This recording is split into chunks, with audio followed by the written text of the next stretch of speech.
ડભોઈમાં ભારે વરસાદ વચ્ચે જૂનું મકાન ધરાશાયી થતાં એક યુવક ઈજાગ્રસ્ત થયો હતો અને 2 લોકોનો આબાદ બચાવ કરવામાં આવ્યો હતો। ડભોઈ શહેરમાં છેલ્લા 3 દિવસથી પડી રહેલા સતત ભારે વરસાદને કારણે જર્જરિત બાંધકામો માટે જોખમ ઊભું થયું છે। ડભોઈ વિભાગ હાઈસ્કૂલ નજીક મંગલેશ્વર મહાદેવ પાસે આવેલી જૂની ચાલીમાં આજે એક વર્ષ જૂનું મકાન અચાનક ધરાશાયી થવાની ઘટના સામે આવી છે।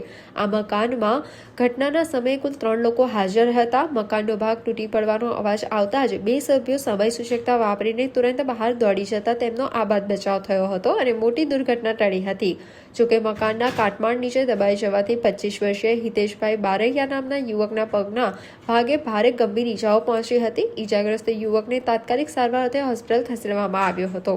ઉલ્લેખનીય છે કે ડભોઈ નગરપાલિકા દ્વારા ચોમાસાની શરૂઆત પહેલા જ શહેરના અતિ જોખમી એવા 40 જેટલા જૂના અને જર્જરિત મકાનોને ખાલી કરવા કે ઉતારી લેવા નોટિસ આપવામાં આવી હતી। છતાં પણ મકાન માલિકો દ્વારા આવા જોખમી બાંધકામો ન ઉતારતા આ પ્રકારની અકસ્માતની ઘટનાઓ સામે આવી રહી છે, જેને લઈ નગરપાલિકા દ્વારા કડક કાર્યવાહી કરે તેવી માંગ ઉઠી છે।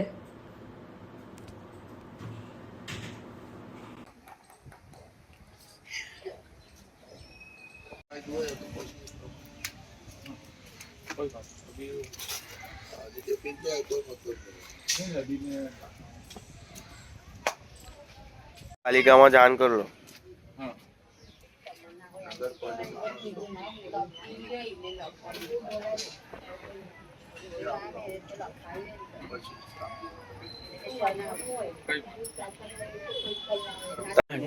टीवी9 जो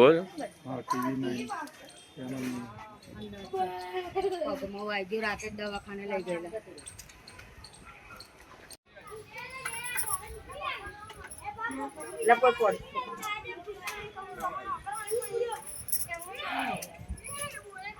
કઈ ન્યૂઝ છે?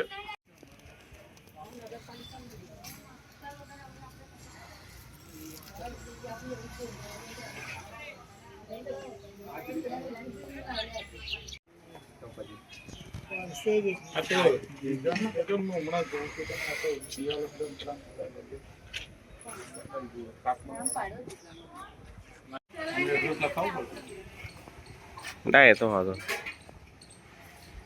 મારી વાત આ ઘર કોનું છે? આ ઘર કોનું છે? હાલો, અમે ડભોઈના મંગલેશ્વર મહાદેવ અન્નક્ષેત્ર પાસે સુંદર કુવાના એરિયામાંથી બોલીએ છીએ।